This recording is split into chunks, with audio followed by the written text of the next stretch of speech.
Explainer में। आज हम राजस्थान के इतिहास के एक बहुत ही दिलचस्प और अहम हिस्से चौहान वंश के पूरे इतिहास को डिकोड करने वाले हैं। एक ऐसा राजवंश जिसकी कहानी काफी उलझी हुई लगती है, लेकिन फिक्र मत कीजिए, आज हम इसे एक बहुत ही आसान और विजुअल मैप में बदल देंगे ताकि ये आपको हमेशा के लिए याद हो जाए। तो चलिए बिना किसी देरी के शुरू करते हैं। अब पूरे राजस्थान पर अपना परचम लहराने से पहले क्या आपने कभी सोचा है कि ये चौहान आखिर आए कहां से थे? इनकी शुरुआत कैसे हुई? आपको शायद ये जानकर हैरानी हो कि शुरुआत में ये कोई आजाद या स्वतंत्र शासक नहीं थे। जी हाँ, बिल्कुल सही सुना आपने। ये दरअसल गुर्जर प्रतिहारों के सामंत यानी फ्यूडिटरीज हुआ करते थे और फिर वहीं से अपनी ताकत और शानदार रणनीति के दम पर ये एक महान और स्वतंत्र राजवंश के रूप में उभर कर सामने आए। तो आज का हमारा रोड मैप कुछ इस तरह रहेगा। हम शुरुआत करेंगे चौहान वंश की उत्पत्ति से, फिर समझेंगे इस चाहमान शब्द का असली अर्थ, उसके बाद उत्पत्ति के प्रमुख सिद्धांतों पर बात करेंगे, फिर चौहानों की प्रमुख शाखाओं को देखेंगे और आखिर में शाकंभरी के प्रारंभिक शासकों की टाइमलाइन को समझेंगे। चलिए अपने पहले पड़ाव से शुरुआत करते हैं, चौहान वंश की उत्पत्ति। चौहानों के जो आदि पुरुष थे यानी इनके पहले संस्थापक वो थे वासुदेव। इन्होंने 551 ईस्वी में शाकंभरी शाखा की नींव रखी थी और इनकी पहली राजधानी बनी अहिच्छत्रपुर, जिसे आज के समय में हम नागौर के नाम से जानते हैं। इनका जो मूल इलाका था वो सांभर झील के आसपास का क्षेत्र था। अब यहाँ एक बहुत ही दिलचस्प बात है, बिजौलिया शिलालेख के मुताबिक इस प्राकृतिक सांभर झील को बनवाने का श्रेय भी वासुदेव को ही जाता है। और हाँ, यही शिलालेख इन्हें वत्स गोत्रीय ब्राह्मण भी बताता है। आगे बढ़ते हैं हमारे दूसरे विषय पर। इस चाहमान शब्द का आखिर मतलब क्या है? अब देखिए, कवि जयानक ने अपने बहुत ही मशहूर ग्रंथ पृथ्वीराज विजय में इस चाहमान शब्द का एक बहुत ही शानदार और डीप विश्लेषण किया है। जयानक ने यहाँ शब्दों का जो खेल खेला है ना, उससे हमें चौहानों की असली पहचान और उनके कैरेक्टर को समझने का एकदम नया नजरिया मिलता है। ये काफी मजेदार है, ध्यान से सुनिए। चाहमान का हर एक अक्षर उनके एक खास गुण को दिखाता है। चा से होता है चाप, मतलब वो धनुर्विद्या में बिल्कुल माहिर थे। हा से हरि यानी भगवान विष्णु के परम भक्त। मां से मान, जिसका मतलब है कि वो अपने मेहमानों का, अतिथियों का बहुत सम्मान करते थे। और ना से नय यानी नीति और नैतिकता के ज्ञाता।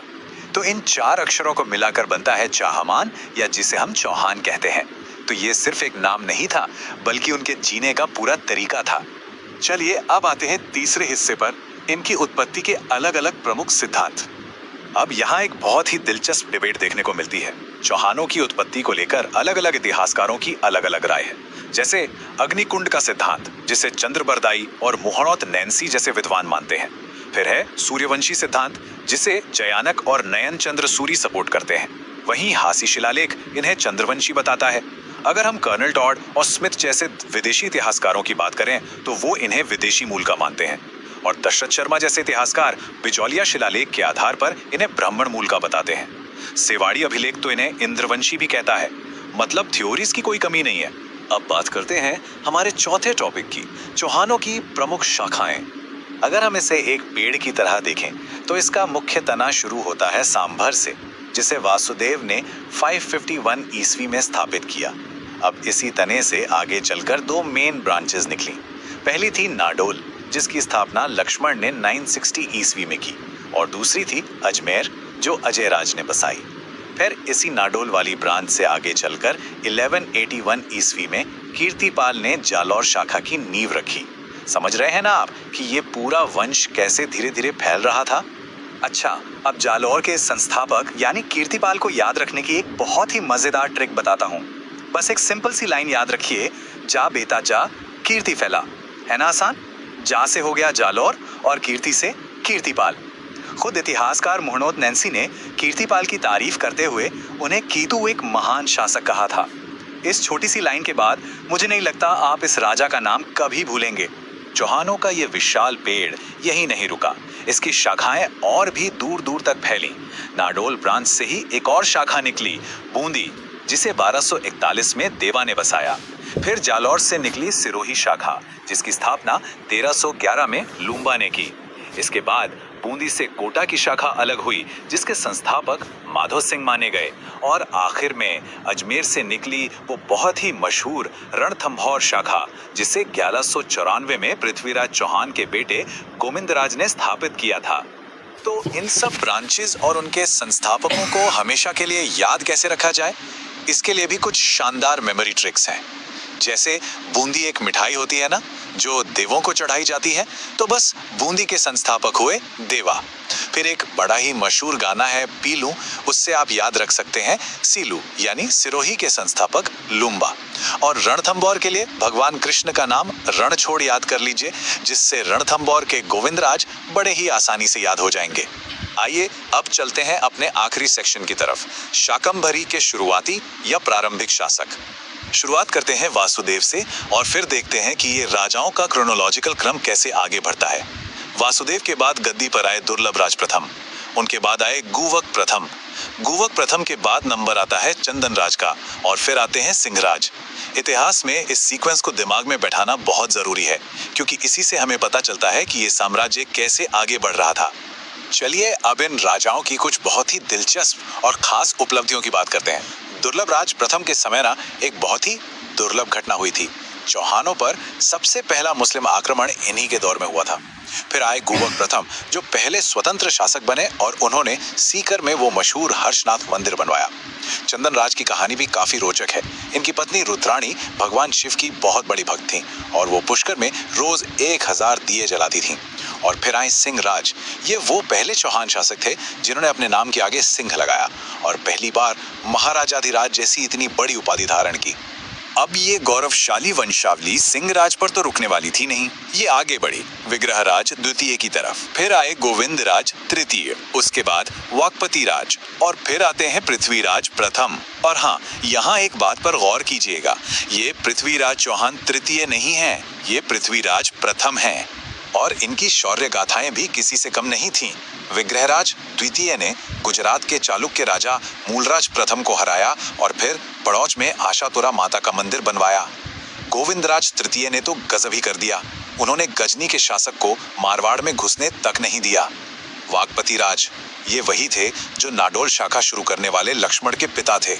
और पृथ्वीराज प्रथम की बात करें तो उन्होंने परम भट्टारक महाराजाधिराज की भारी भरकम उपाधि ली और पुष्कर में लूटपाट करने आए 700 चालुक्यों को सीधे मौत के घाट उतार दिया था। क्या बहादुरी थी। तो इस पूरे शानदार सफर को तय करने के बाद एक सवाल जो मन में आता है वो ये है, इस राजवंश की इन गहरी और उलझी हुई जड़ों ने आखिर किस तरह राजस्थान के मध्यकालीन इतिहास को इतना मजबूत आधार दिया। आज हमने जो ये पूरा विजुअल मैप देखा है, जरा सोचिए इसी मजबूत नींव ने आगे चलकर महान चौहान सम्राटों के लिए कैसा शक्तिशाली मंच तैयार किया होगा। मुझे पूरी उम्मीद है कि इस एक्सप्लेनर से आपको चौहान वंश की जड़ें, उनका तना और ये तमाम शाखाएं एकदम क्रिस्टल क्लियर हो गई होंगी। तो चलिए आज के लिए बस इतना ही, आपसे फिर मुलाकात होगी एक ऐसे ही दिलचस्प एक्सप्लेनर में। वीडियो अच्छी लगी हो तो चैनल को सब्सक्राइब जो करना और शेयर भी करना है। धन्यवाद। एक छोटा सा बोर्ड गेम और उस पर हुई एक मामूली सी घरेलू बहस, क्या ऐसी कोई चीज एक भयंकर युद्ध का कारण बन सकती है? सुनकर अजीब लगता है ना, लेकिन आज के इस ऐतिहासिक विश्लेषण में हम कुछ ऐसी ही हैरान कर देने वाली घटनाओं पर बात करेंगे। इतिहास सिर्फ तारीखों और युद्धों की बोरिंग लिस्ट नहीं होता, ये कहानी है इंसानी जज्बातों की, उनकी जिद की, और कभी कभी उन छोटी छोटी बातों की जो पूरे साम्राज्य में भूचाल ला सकती हैं। तो चलिए देखते हैं कि कैसे एक आम सा खेल एक पूरे राजवंश के लिए टर्निंग पॉइंट बन गया। तो आज हम सीधे चलेंगे अजमेर के चौहान वंश के उस दौर में जो किसी ग्रैंड एपिक से कम नहीं है। ये कालखंड सिर्फ नीरस तारीखों और आंकड़ों का नहीं है, बल्कि नए शहरों को बसाने, अपनों के धोखे और एक ऐसे वक्त की कहानी है जिसे सच में एक गोल्डन एज या स्वर्णिम युग कहा जा सकता है। आज हम इन्हीं सब कड़ियों को जोड़ के इस राजवंश के इतिहास को करीब से समझेंगे, और इस सफर को समझने के लिए हम मुख्य रूप से इन पड़ावों से गुजरेंगे। अजमेर की नींव कैसे पड़ी, अर्णोराज और पुष्कर के मंदिर, वो जानलेवा चौपड़ का खेल, पितृहत्या का वो काला दौर, चौहानों का स्वर्ण युग, और आखिर में उनकी लाजवाब साहित्यिक विरासत। तो बिना किसी देरी के शुरू करते हैं। चलिए सबसे पहले बात करते हैं अजमेर की नींव की और मिलते हैं उस विजनरी संस्थापक से जिसकी सोच ने सचमुच उस दौर के नक्शे को एक नया आकार दे दिया था। इन तारीखों पर अगर गौर करें तो 1105 से लेकर 1163 तक का ये सफर बहुत ही फैसिनेटिंग है। यहाँ हमें तीन बहुत ही खास शासकों का क्रमिक उदय देखने को मिलता है। अजयराज, फिर अर्णोराज और उसके बाद विग्रहराज चतुर्थ। एक साम्राज्य आहिस्ता आहिस्ता शिखर तक कैसे पहुंचता है, ये उसका एक बहुत ही सॉलिड हिस्टोरिकल फ्रेमवर्क है। वैसे इस शहर के नाम के पीछे की कहानी बड़ी दिलचस्प है। देखिए, मरु यानी रेगिस्तानी इलाका और मेरु यानी अरावली का पहाड़ी क्षेत्र। अब यहाँ थोड़ा ध्यान दीजिएगा। राजा अजयराज का नाम और इस मेरु इलाके को मिलाकर शब्द बना अजय मेरु। और गेस कीजिए आज हम इसे किस नाम से जानते हैं? बिल्कुल सही, अजमेर। है ना काफी रोचक? और अगर आप इतिहास में थोड़ी भी दिलचस्पी रखते हैं तो साल 1113, इस साल को हमेशा याद रखिएगा। यही वो सटीक समय है जब अजय राज ने ऑफिशियली इस नए अजमेर नगर की स्थापना की थी। ये सिर्फ एक शहर बसाना नहीं था, ये दरअसल सत्ता के एक नए और ताकतवर सेंटर का आगाज था। अब बात आती है सिक्योरिटी की। अजय राज ने जो मुख्य किला बनवाया था, अजय मेरु दुर्ग, वो बाद में तारागढ़ या गढ़ बीठली कहलाया। ऐसा इसलिए क्योंकि मेवाड़ के उड़ना राजकुमार पृथ्वीराज सिसोदिया ने अपनी पत्नी तारा देवी के नाम पर इसे ये नया नाम दे दिया था। और क्योंकि ये किला बिल्कुल राजस्थान के सेंटर में था, इस पर सबसे ज्यादा लोकल अटैक्स हुए। इसी स्ट्रेटेजिक लोकेशन के चलते इसे राजस्थान के जिब्राल्टर का खिताब भी मिला। एक और बहुत बड़ा कदम जो अजय राज ने उठाया वो था खुद की करेंसी चलाना। उन्होंने चांदी के सिक्के ढाले जिन पर अजय देव या अजय प्रिय ड्रमस लिखा होता था और एक तरफ देवी लक्ष्मी की आकृति उकेरी गई थी। लेकिन यहाँ सबसे रिमार्केबल बात क्या है पता है? उन्होंने अपनी पत्नी महारानी सोमलवती के नाम के सिक्के भी चलवाए। उस जमाने में अपनी रानी के नाम के सिक्के चलाना सच में बहुत आगे की सोच और अपनी पत्नी के प्रति असीम सम्मान का सबूत था। अब आगे बढ़ते हैं हमारे दूसरे पड़ाव की तरफ, जो है अजयराज के उत्तराधिकारी अर्णोराज का दौर, जिन्हें प्यार से आना जी भी कहा जाता था। एक ऐसे महान निर्माता जिनकी किस्मत में एक बहुत बड़ी ट्रेजेडी लिखी थी। अपने पिता की रणनीतियों से एक कदम आगे बढ़कर अर्णोराज ने आम जनता के लिए आना सागर झील जैसे बड़े काम किए। उन्होंने चंद्रा नदी के पानी को रोककर इस झील का निर्माण करवाया था। ऐतिहासिक स्रोतों की माने तो तुर्कों के साथ एक भयंकर युद्ध हुआ था और इस भूमि को उनके खून से साफ करने के लिए इस विशाल झील को बनवाया गया था। ये वाकई एक बहुत ही फैसिनेटिंग हिस्टोरिकल फैक्ट है। अर्णोराज काफी धार्मिक प्रवृत्ति के भी थे। उन्होंने पवित्र शहर पुष्कर में वराह मंदिर बनवाया था और उनकी इस धार्मिक आस्था को याद रखने का एक बड़ा सिंपल सा तरीका है। उनके दरबार में दो बहुत ही ब्रिलियंट विद्वान थे, देव घोष और धर्म घोष। देव और धर्म, ये दोनों शब्द सीधे तौर पर पुष्कर और उनकी आस्था से जुड़े हुए लगते हैं, राइट? चलिए अब उस किस्से की तरफ मुड़ते हैं जिसका हमने शुरू में जिक्र किया था। एक जानलेवा चौपड़ का खेल, एक ऐसा ऐतिहासिक बटरफ्लाई इफेक्ट जिसने बड़े पैमाने पर तबाही मचा दी। यह घटनाक्रम सच में ध्यान खींचने वाला है।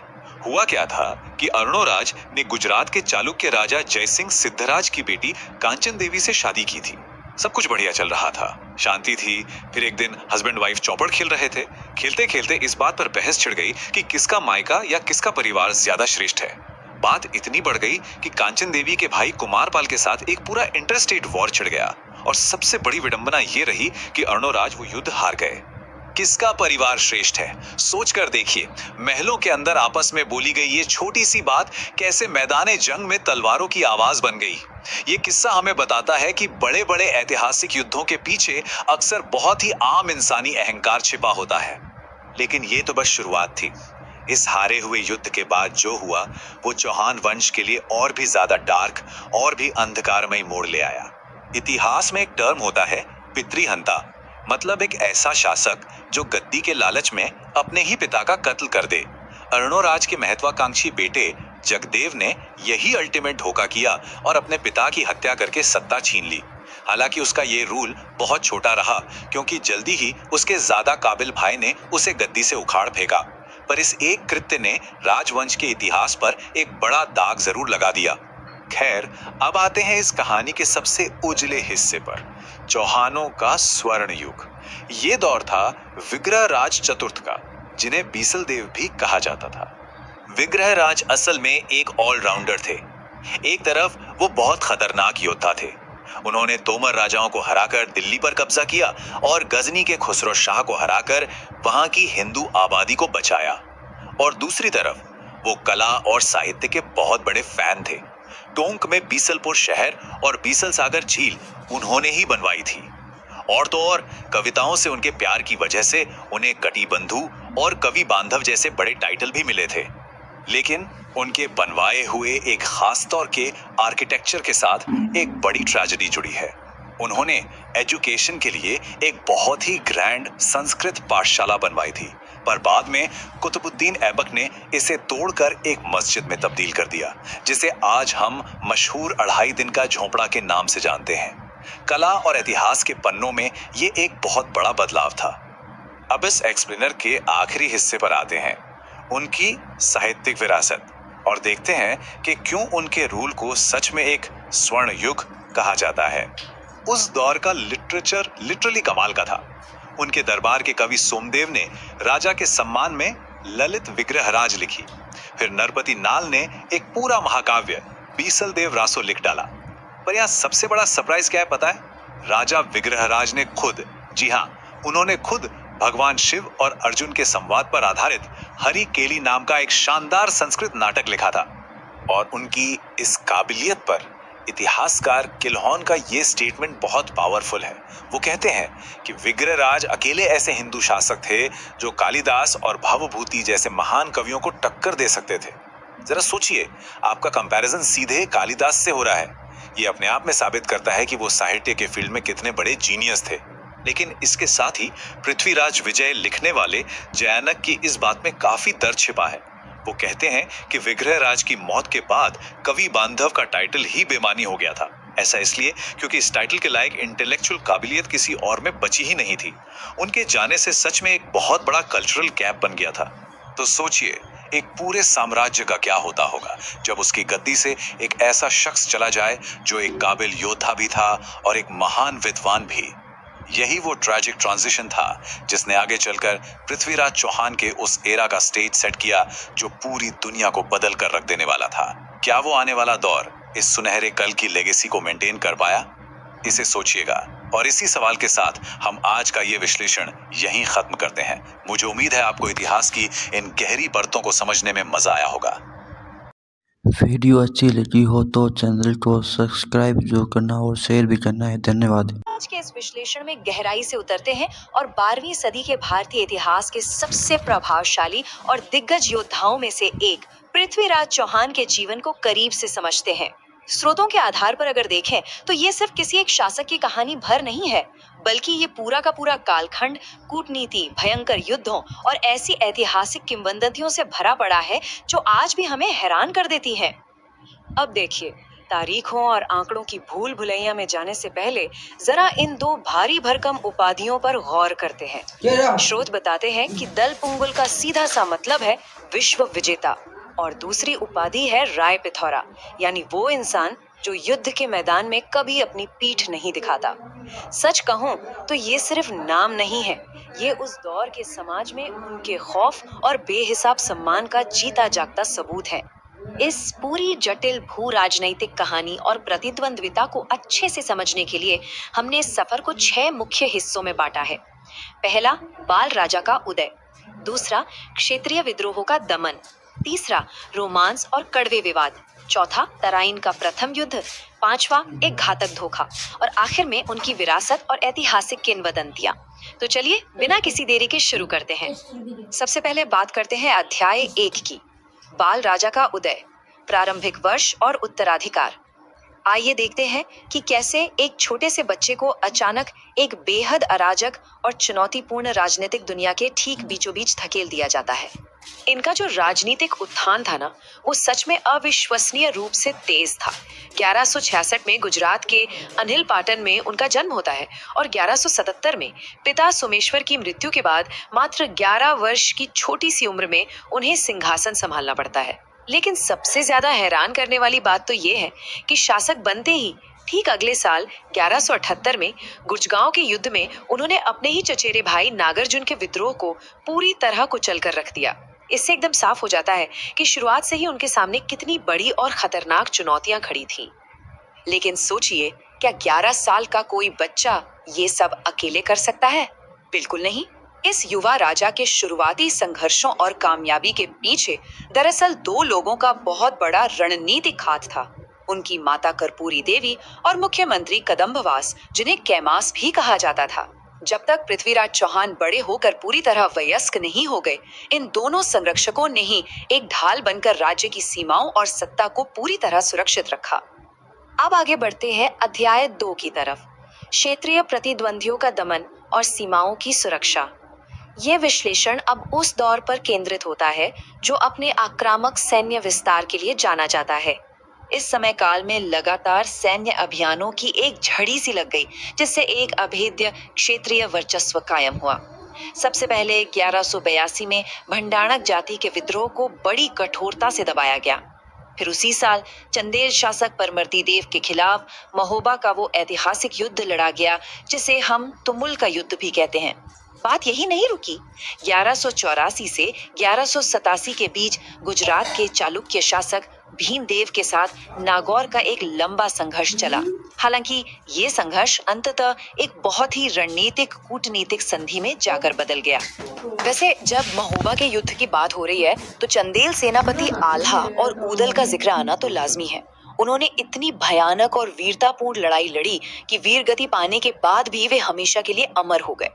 हमारे ऐतिहासिक स्रोतों में उनके अदम्य साहस को दर्शाने वाली एक बेहद मशहूर और रोंगटे खड़े कर देने वाली कहावत मिलती है। 12 बरस कुकर जिया, 13 बरस सियार, बरस 18 क्षत्रिय जिए, बाकी जीवन धिक्कार। ये इकलौती पंक्ति उस कालखंड के वीरों की निडर और आक्रामक मानसिकता को पूरी तरह से स्पष्ट कर देती है।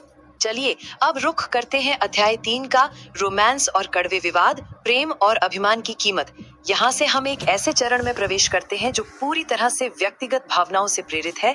एक ऐसा मोड़ जहाँ प्यार और स्वाभिमान की खातिर बड़े बड़े राजनीतिक गठबंधन ताश के पत्तों की तरफ बिखरने लगते हैं। कहानी में एक बड़ा ट्विस्ट तब आता है जब कन्नौज के शासक जयचंद गहरवाल की एंट्री होती है। रिश्ते में तो वो वास्तव में पृथ्वीराज के मौसिरे भाई थे, लेकिन दिल्ली की सत्ता और कुछ अन्य विवादों के चलते दोनों के बीच एक गहरी दरार आ चुकी थी। इसी दरार के चलते जब जयचंद ने अपनी बेटी संयोगिता के स्वयंवर का आयोजन किया तो अपने प्रतिद्वंदी को सरेआम जलील करने के लिए एक चाल चली। उन्होंने आयोजन स्थल के मुख्य दरवाजे पर एक दरबान की जगह सीधे पृथ्वीराज चौहान की मूर्ति स्थापित करवा दी। लेकिन इसके बाद जो हुआ वो किसी फिल्म की कहानी से कम नहीं था। एक बेहद नाटकीय मोड़ में संयोगिता ने स्वयंवर में आए किसी भी राजा को चुनने के बजाय सीधे दरवाजे पर रखी उस मूर्ति को ही वरमाला पहना दी। और फिर हुआ एक बहुत ही दुस्साहसिक अपहरण। पृथ्वीराज चौहान ने ऐन मौके पर वहां पहुंचकर संयोगिता के साथ गंधर्व विवाह रचा लिया। ये कदम जितना साहसी था उतना ही खतरनाक भी, क्योंकि इस एक घटना ने जयचंद गहरवाल के साथ किसी भी भविष्य के गठबंधन की सारी गुंजाइशों को हमेशा के लिए खत्म कर दिया, जिसके परिणाम आगे चलकर बेहद गंभीर साबित हुए। और इसी से जुड़ा है हमारा अध्याय 4, तराइन का प्रथम युद्ध, 1191 का ऐतिहासिक टकराव। ये सारा घटनाक्रम हमें उस अहम ऐतिहासिक पल तक ले आता है जब तराइन के विशाल मैदान में विदेशी आक्रांता मोहम्मद गौरी के खिलाफ एक बहुत बड़ा और निर्णायक युद्ध छिड़ गया। युद्ध के मैदान के जो ब्यौरे हमारे स्रोत देते हैं ना, वो सचमुच रोंगटे खड़े कर देने वाले हैं। एक पल ऐसा आया जब मोहम्मद गौरी ने राजपूत सेनापति गोविंद राय पर भाले से इतना जोरदार वार किया कि उनके दांत टूट गए। लेकिन इसके बाद गोविंद राय ने अपने क्रोध में पूरी ताकत के साथ ऐसा अचूक पलटवार किया कि मोहम्मद गौरी उसी पल युद्ध भूमि में बुरी तरह घायल होकर बेहोश हो गया। एक बेहद आक्रामक और भयानक दृश्य। अब देखिए, तराइन का ये पहला युद्ध तो एक बहुत बड़ी और निर्णायक जीत साबित हुआ, लेकिन जीत के इस जश्न के बीच एक जानलेवा भूल भी हो गई। युद्ध जीतने के बाद भागती हुई और पराजित गौरी की सेना का बिल्कुल भी पीछा नहीं किया गया। इतिहासकार आज भी इसे एक घातक दया या फेटल मर्सी मानते हैं, और ऐसा इसलिए क्योंकि इसी एक फैसले ने भविष्य की एक बहुत ही भयानक आपदा के बीज बो दिए थे। अब आते हैं अध्याय 5 पर, घातक धोखा, तराइन का दूसरा युद्ध, 1192। सोचिए जरा, ठीक 1 साल बाद प्रतिशोध की आग में बुरी तरह जलता हुआ मोहम्मद गौरी उसी तराइन के मैदान में वापस लौटता है।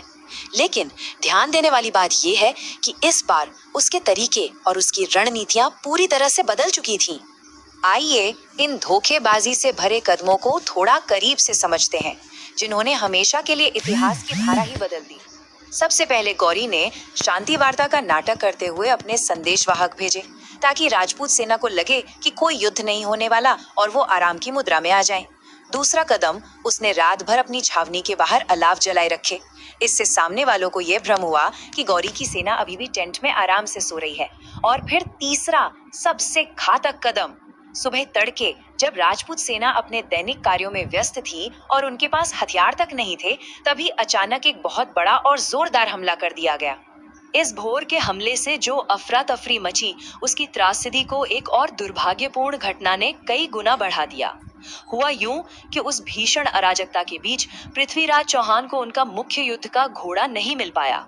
उसकी जगह उन्हें नाट्यरंभा नाम की एक ऐसी घोड़ी पर सवार होना पड़ा, जो युद्ध के मैदान में लड़ने के बजाय ढोल और नगाड़ों की आवाजें सुनकर नाचने की आदी थी। जरा सोचिए उस स्थिति को। इस बिना तैयारी वाले अचानक हमले और ऐसी बदकिस्मती के चलते तराइन के दूसरे युद्ध में उन्हें एक बहुत ही दुखद हार का सामना करना पड़ा। और इस हार के साथ हम पहुंचते हैं अपने आखिरी अध्याय पर, अध्याय 6, विरासत और ऐतिहासिक किंवदंतियां, और एक राजा को इतिहास कैसे याद रखता है। सिरसा के पास हुई इस दुखद हार और उनकी कैद के बाद ऐतिहासिक रिकॉर्ड्स पूरी तरह से बट जाते हैं। यहाँ से हमें एक कहानी नहीं, बल्कि कई अलग अलग और बेहद दिलचस्प कथाएं सुनने को मिलती हैं। यहाँ से इतिहास के पन्ने सच में काफी उलझ जाते हैं। अगर हम पृथ्वीराज रासो को देखें तो चंद्र बरदाई लिखते हैं कि गजनी में शब्द भेदी बाण चलाकर गौरी की हत्या की गई थी, एक ऐसी किंवदंती जो आज भी बहुत लोकप्रिय है। वहीं दूसरी ओर इतिहासकार गोपीनाथ शर्मा जी का विश्लेषण बताता है कि दोनों ने कुछ समय तक साथ मिलकर शासन किया था। इसके सबूत के तौर पर वो कुछ ऐसे सिक्कों का हवाला देते हैं जिन पर मोहम्मद बिन साम और लक्ष्मी जी दोनों के ही चिन्ह मौजूद हैं। लेकिन हम्मीर महाकाव्य और इतिहासकार फरिश्ता का दावा बिल्कुल अलग है। उनका मानना है कि पृथ्वीराज चौहान को युद्ध से भागते समय या उसके कुछ समय बाद कैद करके मार दिया गया था। अब इन युद्धों और राजनीतिक कूटनीति से थोड़ा परे हटकर देखें तो राज दरबार के उन शानदार विद्वानों को याद रखना भी बहुत जरूरी हो जाता है, जिन्होंने इन महाकाव्यों को हमारी आने वाली पीढ़ियों के लिए सहेज कर रखा। पृथ्वीराज रासो के रचयिता चंद्र बरदाई, पृथ्वीराज विजय लिखने वाले जयानक और वागीश्वर, जनार्दन व विश्वरूप जैसे महान दरबारी कवियों ने साहित्य और इतिहास में अपना जो अमूल्य योगदान दिया है, उसे कभी भुलाया नहीं जा सकता। तो अंत में इस पूरे विश्लेषण को समेटते हुए हमारे सामने एक बहुत ही गहरा सवाल खड़ा होता है। जब समय के साथ तथ्य धुंधले पड़ने लगते हैं और किंवदंतियों का कद बढ़ने लगता है, तो क्या एक राजा का मिथक उसके वास्तविक इतिहास से भी ज्यादा शक्तिशाली हो जाता है? ये सवाल सच में सोचने पर मजबूर कर देता है कि कैसे इतिहास और महाकाव्यों का ये मिला जुला रूप हमारे अतीत को समझने के तरीके को आकार देता है, और साथ ही हमें ऐसे अनगिनत रहस्यों के साथ छोड़ जाता है जिन्हें खोजना अभी भी बाकी है। उम्मीद है इस विश्लेषण से आपको इस ऐतिहासिक दौर को एक नए नजरिए से देखने का मौका मिला होगा। हमसे जुड़ने के लिए बहुत बहुत धन्यवाद। वीडियो अच्छी लगी हो तो चैनल को सब्सक्राइब जरूर करना और शेयर भी करना है। धन्यवाद।